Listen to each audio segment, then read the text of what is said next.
C'est pas le haie. Voilà, la cour de la haie a fait quoi? L'armistice, le sait, ils ont fait quoi?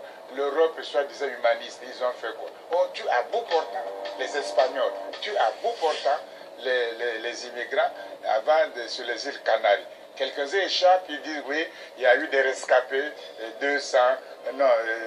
7 rescapés sur 100. Mais ils ont tué les autres. Pourquoi ils ne montrent pas les cadavres des autres? Ils mentent, parce que c'est criblé de balles, on n'ose pas le montrer.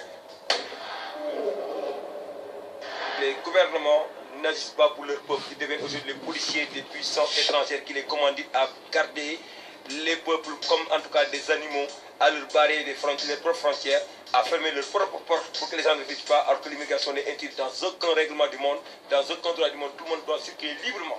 S'ils trouvent des prétextes de bloquer les gens, c'est parce qu'aujourd'hui ils sont en train de se soumettre aux puissances des pays riches. Et ce sont des rampants, des pleurants et des marguillants payés en contrepartie par des secteurs de travail qui vont rendre négativement à leur peuple. Quand vous arrivez peut-être dans l'ambassade française, on vous demande d'apporter un billet d'avion d'abord pour avoir le visa. Vous allez vous endetter, acheter le billet d'avion. On vous demande de souscrire une assurance. Dans une compagnie française, vous partez souscrire l'assurance. On vous demande maintenant de payer les frais d'études des dossiers. Dans les ambassades moins chères, c'est 20 000 francs. Vous versez tout ça. Et pendant ce temps, vous revenez le lendemain, votre demande de visa est rejetée. On ne vous rembourse ni l'argent de billet d'avion, ni la souscription d'assurance, ni la frais de consultation de dossier. C'est une forme d'escroquerie. C'est du racisme, c'est tout. Aujourd'hui, la vision de l'Océan, les richesses de l'Afrique, oui, en Europe, mais vous restez chez vous. Les Européens, quand il y a eu le trop-plein, ils se sont déversés sur les autres continents. Vers les Amériques, ils ont même dit qu'ils ont découvert l'Amérique, comme si les Indiens qui habitaient l'Amérique n'avaient pas découvert leur propre continent. Puis ils sont allés en Asie, ils sont venus en Afrique, etc. Mais aujourd'hui, tout est occupé. Ils ont fait des nations. Mais il y a des pays étrangers chez nous, qui n'est pas autochtone, etc. Et là, ils ont des moyens, effectivement, de faire des pressions sur nous. La migration, ils l'ont accepté quand il y avait les 30 glorieuses, quand l'économie française marchait. Ils ont accepté. Ils ont même absorbé les pieds noirs. Il n'y a pas eu de problème de recasement des pieds noirs. À cette époque, c'était en France. Il n'y a pas de problème. Et ils en avaient besoin. Parce qu'ils sont mal payés. Pour les petits patrons, c'est bien dans la concurrence avec les autres pays qui n'ont pas le même type de main-d'œuvre. L'Allemagne a été obligée de faire appel à des Turcs, etc. L'Allemagne qui n'avait pas de colonie à proprement parler. Maintenant qu'il y a le mouvement des autres peuples vers eux, parce que quand c'est un mouvement de pendule, ils disent ah non, c'est irrégulier, c'est clandestin, on ne va pas accepter toute la misère du monde. Aujourd'hui, on demande aux Africains de parler français et anglais au nom d'une certaine universalité et au nom d'une certaine ouverture. Alors, et on demande aussi aux Africains, à ces mêmes Africains, d'ouvrir leur marché aux produits européens. Et on les empêche de venir. Vous ne pouvez pas parler de mondialisation là où il n'y a pas de libre circulation des populations. Aucune nation n'a le droit de dire je vais choisir mes migrants et en fonction de mes besoins main-d'œuvre. C'est un refus de partage et c'est en même temps un refus de reconnaissance d'une dette historique vis-à-vis des Africains. Il faut simplement que les relations économiques soient différentes de celles qu'ils étaient, qu'on cesse le pillage. Il faudrait en tout cas que les uns cessent de piller les autres et de se barricader.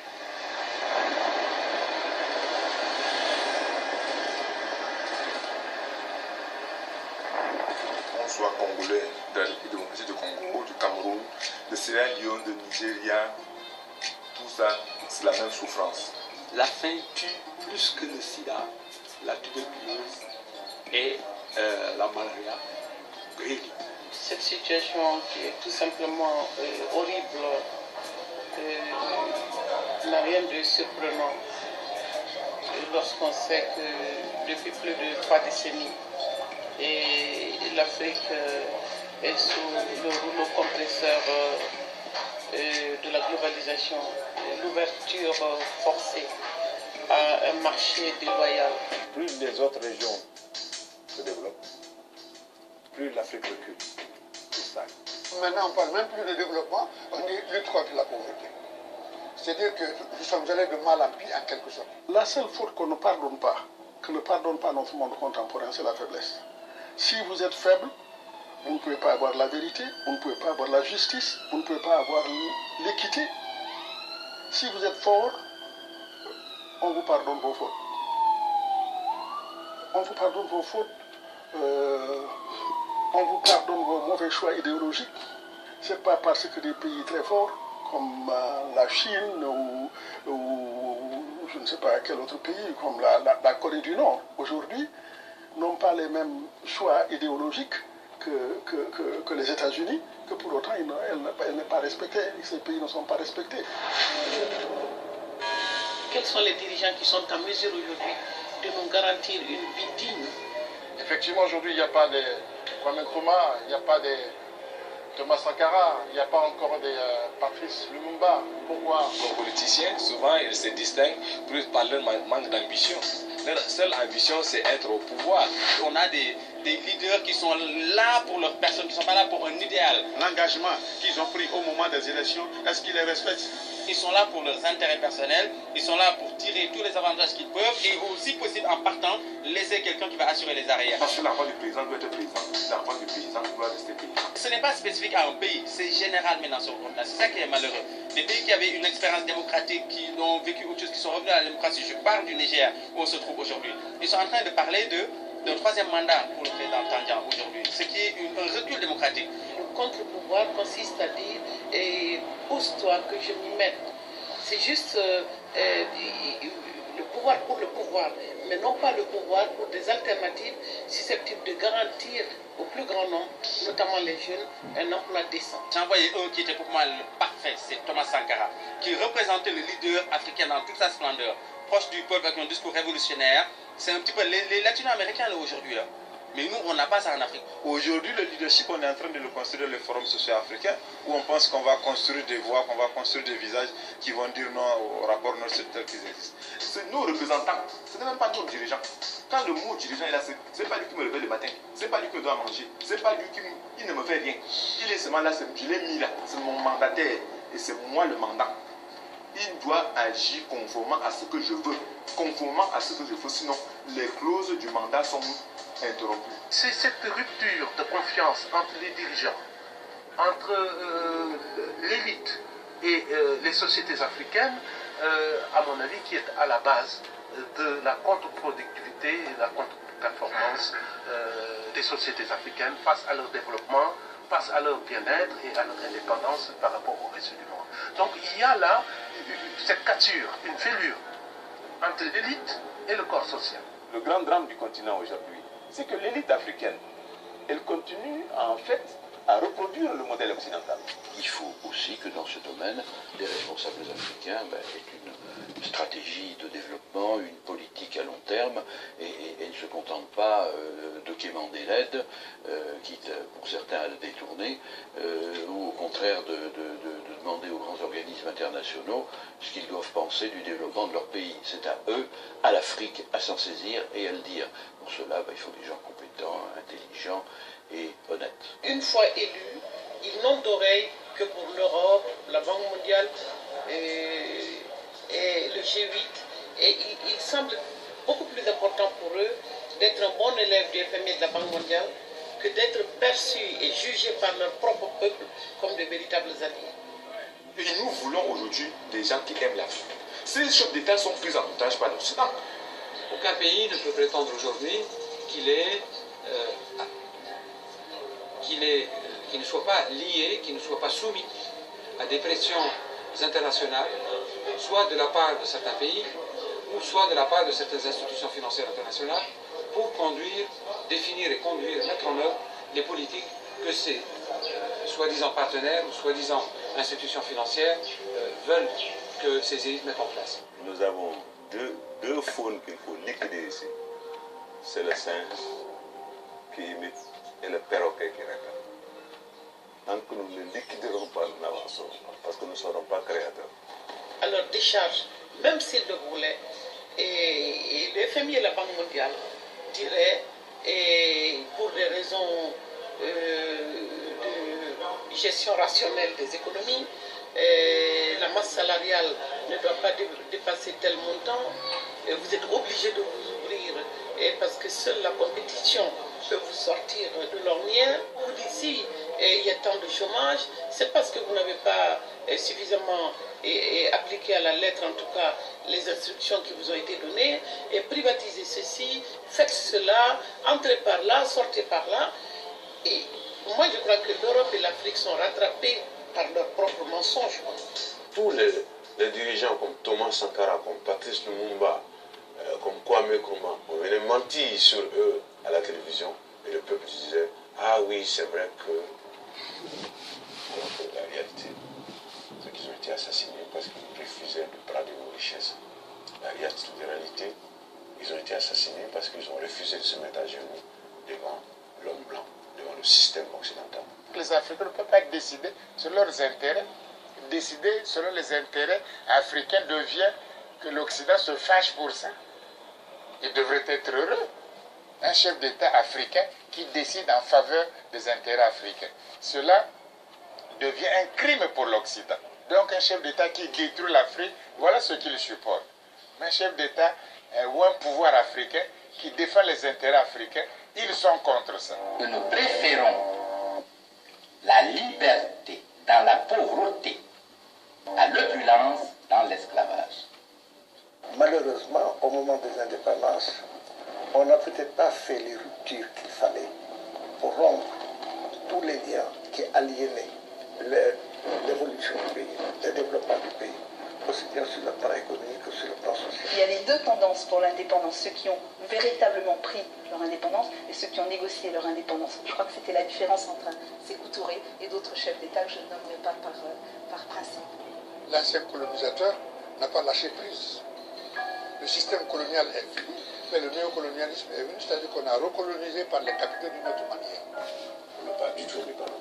Vous pouvez prendre le miel de la France aujourd'hui, aller le vendre au Burkina Faso ou en Côte d'Ivoire. Et au moment des indépendances, ils ont signé des choses qui disent que voilà, nous, on ne peut pas vendre notre miel en France, on ne peut pas aller vendre notre miel aux États-Unis, etc. Le colon s'est retiré, l'expert est venu, l'aide internationale est venue. Par ce truchement, la recolonisation s'est faite, cette fois-ci sous le couvert des Africains eux-mêmes. Je crois qu'il ne faut pas oublier ce facteur-là. Hein. Le néocolonialisme, c'est quoi? C'est tenir le pays par l'économie à travers les Africains eux-mêmes. Il y en a qui demandent, mais où se trouve l'impérialisme? L'impérialisme, regardez dans vos assiettes, quand vous mangez, les grains de riz, de maïs, de mil importés, c'est ça l'impérialisme, on n'est pas plus loin. On n'est pas indépendant économiquement, on n'est pas indépendant culturellement, on n'est pas indépendant intellectuellement. Un Sénégalais qui doit se rendre au Kenya aujourd'hui va chercher son visa à l'ambassade de Grande-Bretagne au Sénégal. Et un Kenyan qui doit venir au Sénégal va chercher son visa à l'ambassade de France au Kenya. Pour moi, it doesn't make sense. Mais ce qui est encore plus scandaleux, c'est qu'ils nous invitent à croire en une démocratie qui se résume à l'organisation d'élections transparentes, point barre. Il n'y a pas de modèle démocratique. Et l'Europe n'est pas un modèle démocratique parce qu'un modèle démocratique qui serait calqué sur une histoire, sur des cultures, ne serait pas adapté. Vous avez le droit de choisir vos dirigeants, mais pas la politique économique qui devrait vous permettre de manger à votre faim, de travailler, de vivre dignement. Ça se prend, ça s'arrache, ça se paye en sang et en cadavre. L'Afrique est libre dans les textes, mais elle n'est pas libre ni dans sa tête, ni dans ses actions, ni dans ses relations avec les autres. Parce que quand on n'a pas la liberté de choix, on n'est pas vraiment libre. La liberté, c'est un tout. Si on n'a pas à la fois les attributs économiques, politiques, sociaux, culturels de la liberté, eh bien, on est amputé quelque part. Le centre d'intérêt des pays industrialisés est différent de nos centres d'intérêt, il faut le dire, il faut le reconnaître. Le général de Gaulle disait quelque chose qui est tout à fait vrai et qui s'est vérifié plusieurs fois depuis 1960. C'est-à-dire que les États n'ont pas d'amis, ils n'ont que des intérêts. En réalité, ils n'ont cure de nos dirigeants, ni de la nature de nos démocraties. Ce qui les intéresse, c'est qu'il faut en un temps T, en un lieu donné et les hommes ou les femmes dont ils ont besoin et pour organiser l'espace économique de telle sorte que leurs acquis, leurs intérêts stratégiques soient sauvegardés. Je pense qu'il y a eu des intellectuels qui ont analysé depuis longtemps les conséquences de la dépendance vis-à-vis de l'extérieur qui a été maintenue au moment des indépendances. Mais ceux qui ont gouverné le pays n'avaient pas du tout la même opinion que les intellectuels qui envisageaient d'autres solutions. Dans tous les pays, il y a une élimination systématique, politique et parfois physique, de tout ce qui était pour des ruptures.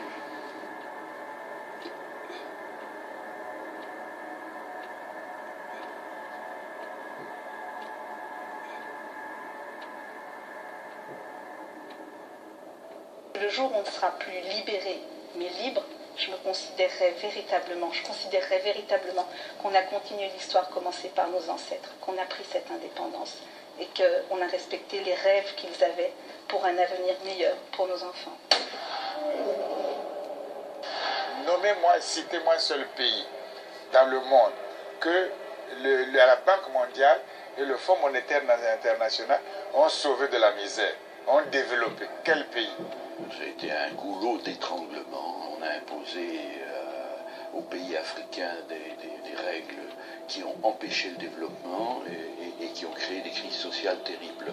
Nous nous rendons parfaitement compte que ça doit changer et qu'au niveau mondial, des grands organismes comme la Banque mondiale et le FMI doivent être là pour essayer d'aider ces pays à se développer et pas les contraindre de suivre un modèle qui est inadapté. Quand on vous dit que pratiquement la moitié des Africains vivent avec l'équivalent de moins d'un $1 par jour, après plus de 25 ans de programme d'enrichissement structurel, ça vous montre à quel degré ces institutions ont mené le continent africain au bord du gouffre. Le programme d'enrichissement structurel. Oh, ok, c'est un grand désastre. Ouais, parce que le FMI et la Banque mondiale le reconnaissent maintenant. Ils ont fait des dégâts énormes. Mais ils sont en logique avec eux-mêmes. Ils étaient là pourquoi? Pour mettre le pays en situation de rembourser la dette extérieure. Parce que la dette extérieure, elle est publique. Pour la rembourser, il faut beaucoup exporter pour avoir les devises qui vous permettent de rembourser la dette parce que vous l'avez contractée en devise. Donc, vous la remboursez en devise. Et aussi, ils ont fait de l'antisocial. C'est-à-dire, on va marchandiser des services sociaux. Les écoles, regardez les écoles privées. Hein? Les cliniques privées. Les chefs d'État africains et même les populations souvent qui sont de la plupart analphabètes pensent que le FMI et la Banque mondiale c'est important pour les pays africains. Vous avez vu, il y a beaucoup de gouvernements qui sont fiers d'exhiber les accords qu'ils signent avec la Banque mondiale et le FMI. Alors que c'est des prêts qu'on contracte à des conditions qui ne sont pas connues. Alors que nous contractons ces nouveaux prêts pour rembourser des dettes totalement improductives. Le Fonds monétaire avait dit, et la Banque mondiale avait dit à Senghor, nous ne pouvons plus continuer de vous prêter de l'argent ou de vous en donner. Et nous n'accepterons plus non plus que les membres de nos conseils d'administration français, américains, etc., vous prêtent de l'argent si vous ne revoyez pas vos politiques à l'interne. Senghor avait accepté ça. Il ne pouvait pas faire autrement. On a commencé donc à changer nos politiques. Politique agricole, politique industrielle, politique de santé, politique d'éducation, pour nous conformer aux lettres de politique de développement suggérées ou même imposées par la Banque et le Fonds monétaire. Et la Banque mondiale et le Fonds monétaire sont venus nous dire ce que Senghor a fait, c'était bien, mais ce n'est pas suffisant. Il faut maintenant que vous ayez de véritables politiques d'ajustement structurel qui rendaient les conditionnalités encore plus rigoureuses que celles qui avaient été imposées pour le programme de redressement économique et financier. Nous disons par exemple que il n'était pas normal que l'essentiel des ressources financières tirées des impôts soit consacré pour payer des fonctionnaires. Et qu'il fallait au contraire réduire la masse salariale. Ceux qui touchent la masse salariale la plus importante, c'est les forces de l'ordre, l'armée, la police, la gendarmerie. vous ne pourrez convaincre aucun chef d'État de réduire ça. Donc après ça, viennent ensuite les enseignants, instituteurs, professeurs. Si vous nous dites de ne plus recruter des instituteurs et des professeurs, vous allez à l'encontre du point de vue que vous partagez avec nous, que le développement, c'est d'abord l'éducation et la formation. On a eu beau leur dire ça pendant 2 ou 3 ans, pour opposer à chacune des règles de conditionnalité qu'ils voulaient nous imposer, des arguments qui sont inspirés par nos propres réalités. Nous avons eu pendant près de 1 an ou 2 discuté avec eux. À un moment donné, nous avons dû accepter, parce que si nous n'acceptions pas qu'on nous prête de l'argent ou qu'on nous en donne, nous risquions d'être étouffés. Pour cette raison, nous avons convenu d'un plan d'ajustement structurel, une première période. Je voudrais que notre conférence adopte la nécessité de dire clairement que nous ne pouvons pas payer la dette. Non pas dans un esprit belliqueux, belliciste. Ceci pour éviter que nous n'allions individuellement nous faire assassiner. Si le Burkina Faso tout seul refuse de payer la dette, je ne serai pas là à la prochaine conférence. Par contre, avec le soutien de tous, quand j'ai besoin, avec le soutien de tous, nous pourrons faire de la paix chez nous. Le but de l'endettement, c'est en principe de s'endetter sur des projets productifs qui peuvent ensuite vous donner des revenus vous permettant de rembourser. Mais tous les projets que nous financions n'étaient pas des projets productifs, parce qu'il fallait aussi, il y avait des dépenses de souveraineté, il y avait des dépenses concernant l'éducation, concernant la santé, qui ne permettent pas d'avoir tout de suite des revenus. Nous n'avions plus qu'une chose à faire, payer les dettes et ne plus assurer des investissements pour faire avancer notre pays. Il y a même des pays qui ensuite ne pouvaient plus payer les dettes parce que s'ils payaient les dettes, ils ne pouvaient plus assurer le fonctionnement normal de l'État. Les conditions dans lesquelles on a contracté les dettes n'étaient pas des conditions acceptables pour l'Afrique. C'est de considérer que la dette n'a servi qu'à amplifier le processus de pauvreté de nos pays. C'est de considérer que si on continue à payer, on ne peut pas espérer financer le développement ou le progrès de nos sociétés. Le Niger est à lui seul l'exemple que la dette ne produit pas le progrès, ne produit pas le bonheur. En 1975, la dette du Niger était de 27 milliards. En l'an 2000, elle était à plus de 1000 milliards. Donc en 25 ans, elle a été multipliée par 40. Et en 25 ans, la population s'est appauvrie dans les mêmes proportions. Le remboursement qui a déjà été fait, ce remboursement est supérieur à la dette. Mais nous en sommes arrivés à cette situation et pour avoir été leurrés par un idéal de développement qui a consisté à emprunter et pour réaliser un projet de société non concerté et cruellement dépendant de l'expertise internationale et des importations. Donc les prêteurs qui, dans le contexte des années 70, qui était une situation marquée par, disons, au niveau des banques, par une situation de surliquidité, qui devaient prêter, qui voulaient prêter, qui faisaient justement le tour des États et pour que nous puissions emprunter. Ce sont eux qui nous ont proposé des sources de financement, des bailleurs de fonds internes que l'on emploie chaque jour, comme s'il y avait des hommes dont le bâillement suffisait à créer le développement chez les autres. Donc on pouvait nous vendre à la fois les idées et les capitaux nécessaires, et avec des taux d'usure sous prétexte que nous sommes des pays à risque. Donc quand on prête à des pays à risque, on peut se permettre de pratiquer des taux d'intérêt plus élevés. Mais il se trouve qu'au terme de plusieurs décennies de remboursement, même les pays en guerre remboursent. Donc le risque, même si le risque se vérifie, cela n'a pas empêché la plupart des pays de rembourser. Ce qui veut dire qu'en fait, on a appliqué, on nous a volé tout simplement. Donc, il faut que les pays du Nord, nos partenaires, acceptent que, ensemble, nous nous mettions autour d'une table pour revoir ce problème de dette et accepter leur annulation ou leur rééchelonnement ou leur diminution. La dette ne peut pas être remboursée parce que, d'abord, si nous ne payons pas, nos bailleurs de fonds ne mourront pas. soyons-en sûrs. Par contre, si nous payons, c'est nous qui allons mourir. Les institutions comme la Banque mondiale, le Fonds européen de développement, ont dit non, nous ne pouvons pas le faire parce que nous, si nous annulons les dettes, nous n'avons plus de rentrée pour pouvoir financer les opérations futures. Le fait que les États qui sont censés être des entités souveraines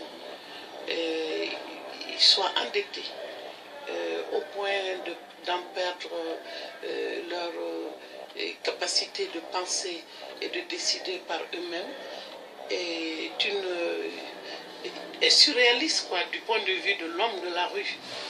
Mais ce qu'il est davantage, c'est que par le truchement de l'État, il l'est lui-même, ainsi que ses enfants et ses petits-enfants, et sans en être informé. Qui ici ne souhaite pas que la dette soit purement simplement effacée? Celui qui ne le souhaite pas, il peut sortir, prendre son avion et aller tout de suite à la Banque mondiale, payer. Nous achetons des produits manufacturés qui deviennent de plus en plus chers, alors que nos matières premières, nous les vendons de moins en moins chères. Plus nous produisons d'arachide ou de coton, plus les cours baissent sur le marché mondial. C'est ce qu'on appelle la fameuse détérioration des termes de l'échange. La croissance en Europe, il s'est basée sur deux principes. Payer les matières premières le moins possible et payer la main-d'œuvre le moins possible. Produisez ceci, vendez cela, vendez-le et nous l'achèterons à notre prix. Mais pendant ce temps, et puisqu'il ne s'agit que d'exportation et que localement vous ne transformez rien à partir du savoir local et en travaillant sur les matériaux locaux, donc on est piégé à tout point de vue. Vous prenez la Guinée, premier exportateur mondial de bauxite. Si on n'exportait pas de la bauxite, c'est-à-dire de la terre, mais qu'on exportait tout simplement de l'alumine, on serait totalement indépendant financièrement. Vous savez comment on fait dans ces cas-là pour pas qu'un pays exporte de l'alumine? C'est très simple. Vous ne les aidez surtout pas à avoir des barrages électriques. Comme ils n'ont pas d'électricité, ils n'ont pas d'unité de transformation, ils n'ont pas d'industrie, donc ils se contentent d'exporter la terre brute, et c'est encore l'extérieur qui fixe le prix. Vous exportez ce que vous produisez et vous consommez le reste, et dans tous les domaines, les voitures, les chaussures, les sacs.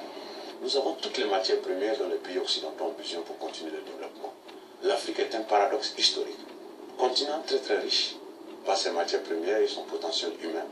Le continent très très pauvre. Il y a un problème. J'aimerais aller à la Sorbonne pour aller voir la signification du mot riche et pauvre, voir si c'est la même chose ou pas. Et c'est ce paradoxe-là aujourd'hui qui existe en Afrique. Ce n'est pas normal. Ce qui est fait chez nous est transféré à l'extérieur. Parce que tout simplement, aujourd'hui, la plupart des secteurs clés de notre économie sont contrôlés par le capital étranger. Voilà. Et bien sûr, s'il y a des profits, mais ces profits vont aller. Donc, vous avez entendu. Donc, cette vidéo, s'il faut rester longtemps en train de suivre que cette vidéo, nous allons rester des heures et des heures là.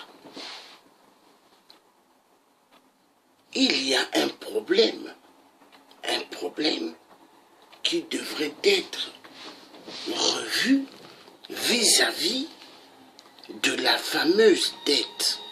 Cette fameuse dette a empêché pas mal d'enfants africains, des familles très très pauvres, de ne pas aller à l'école.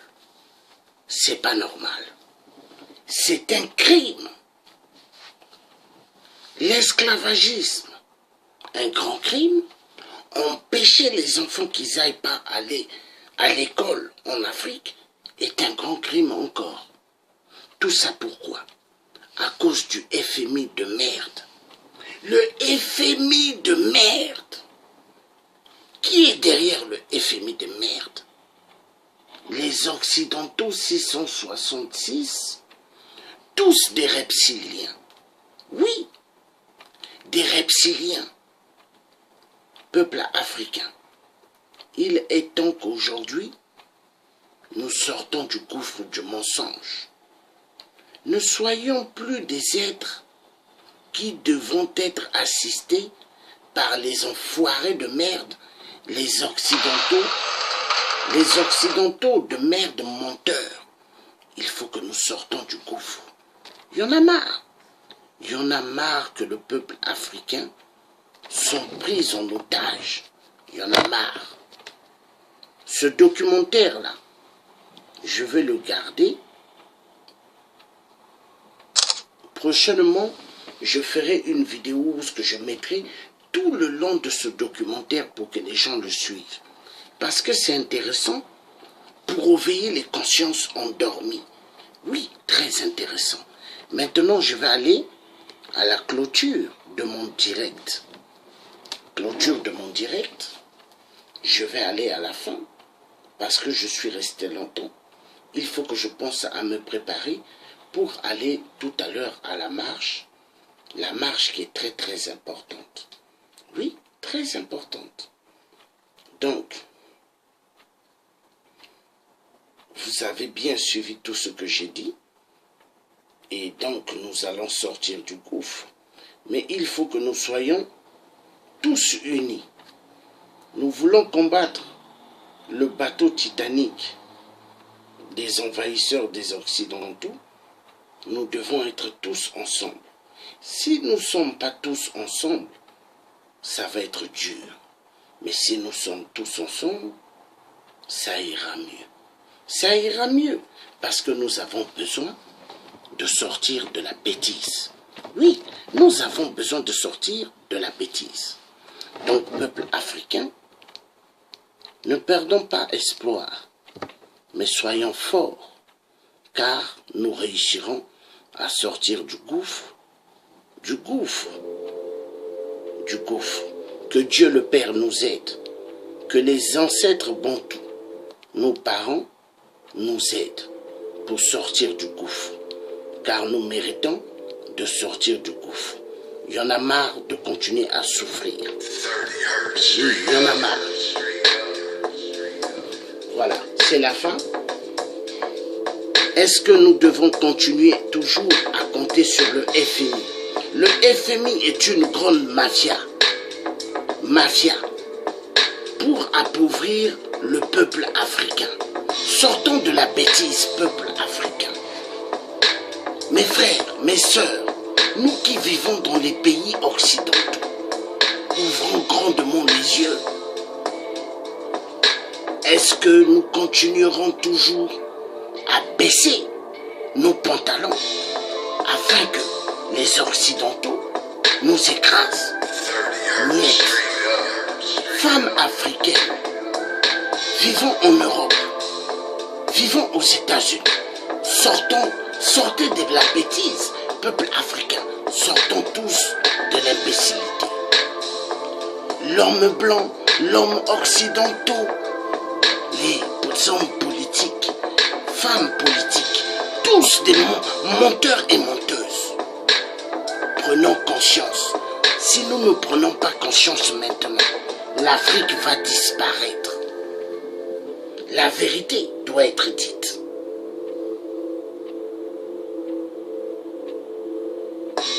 Je n'ai pas besoin d'être esclave. Au XXIe siècle, je refuse.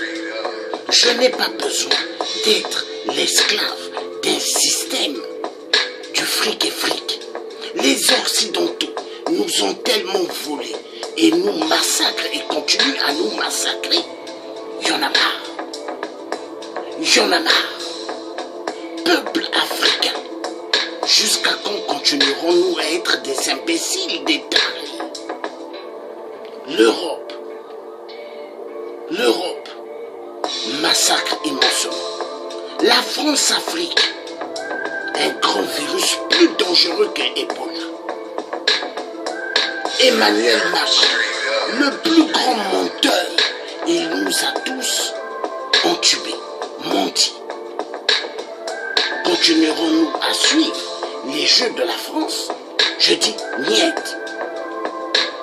L'Élysée en une télécommande. Depuis, ils pressent la une, la deux et donnent des directives aux marionnettes qui ne sont pas des présidents, mais je veux vous donner leur vraie identité. Des régisseurs. Ce sont des régisseurs.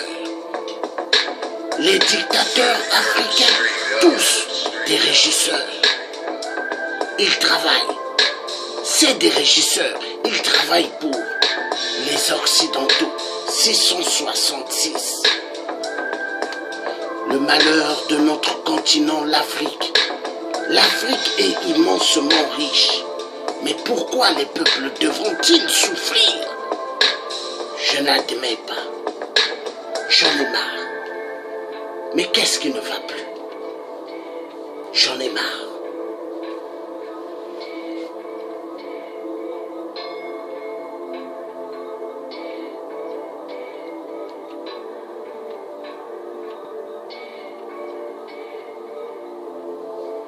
Il y en a marre.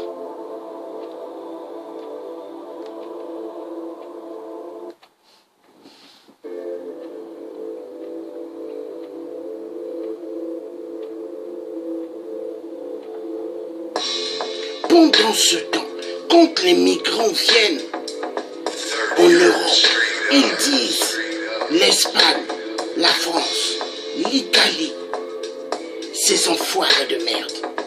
Nous ne pouvons pas accueillir la misère du monde. Tous des voleurs. À l'époque, ils ont envoyé pas mal des bateaux prendre des Africains, les amener en France, des esclaves. Aujourd'hui, les migrants viennent chez eux pour immigrer. Ils disent, nous ne pouvons pas prendre toute la misère du monde. Tous des enfoirés de merde. Ils vont vous faire sortir leur constitution de loi. Vous parlez de droits de l'homme, de liberté, égalité, fraternité. Tous des vendus, tous des criminels. Ce sont des Illuminati, des francs-maçons. Mais oui, et des francs-maçonneries. Tous sont des démons. Ils connaissent que les armes tirées sur le peuple africain. Est-ce que l'Africain fabrique des armes? Non. Mais qui les fabrique? L'homme blanc. 666, les Occidentaux. Alors, ils veulent que le peuple africain disparaisse. Une Afrique sans le peuple africain serait une Afrique meilleure pour les Occidentaux. Voler, voler, voler.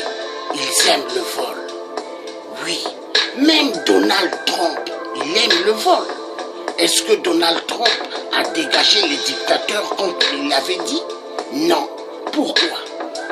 La conférence de Berlin 1884-1885, le partage de l'Afrique. Chacun a son territoire. Nous sommes au XXIe siècle. Où est la vraie justice? Tous des enfoirés de merde. Des voleurs, des assassins. En Afrique, ils tuent, ils tuent, ils tuent. Ils se croient tout permis. Jusqu'à quand nous continuerons à être des esclaves, des enfoirés des Occidentaux de merde? Le message était clair. Vous étiez en direct avec le tiers africain, Georges Passy. Je vous remercie de m'avoir suivi. Que Dieu vous garde bien. Passez un excellent bon dimanche. Et moi, il faut que je me prépare pour aller à la marche, le site devant le ministère, devant la résidence plutôt de la première ministre de l'Angleterre. Ici en Angleterre, on a le droit de manifester et d'être à côté de la résidence de la première ministre ou du ministre des Affaires étrangères. Mais en France, non. Voilà. Donc les Anglais, ce sont des gens, au fait, meilleurs. Mais les Français, des barbares. La politique barbarienne, il faut l'amener en Afrique pour exterminer le peuple africain. Et après, ils sont tous dans des belles carrosseries, avec des grands cigares, et larguer le peuple africain. Tous des enfoirés de merde. À bientôt. Bye bye. Merci de m'avoir suivi. Que Dieu vous garde bien. Bye bye.